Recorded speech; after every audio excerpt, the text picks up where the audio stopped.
Title: The Little Ant's Lesson. Once upon a time, in a lush green forest, there lived a diligent little ant named Amina. Amina was known far and wide for her hard work and kindness. Every day, Amina would wake up early in the morning, put on her tiny apron, and head out to collect food for her ant colony.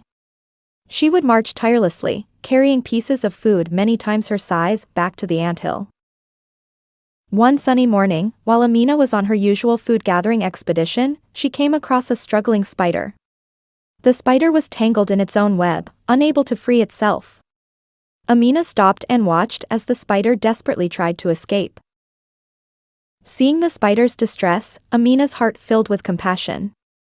She carefully approached the spider and with her tiny legs, she gently began to untangle the web, strand by strand. It was slow and meticulous work, but Amina was patient.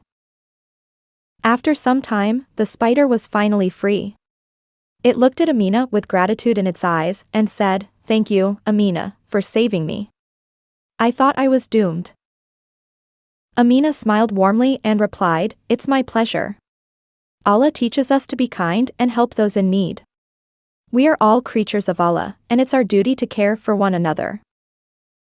The spider nodded in agreement, and they both went on their way.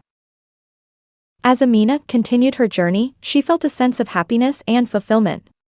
She had not only gathered food for her colony but also helped a fellow creature in need.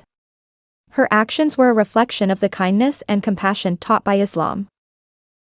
Word of Amina's good deeds spread throughout the forest, and animals from various species started coming to her for help and guidance.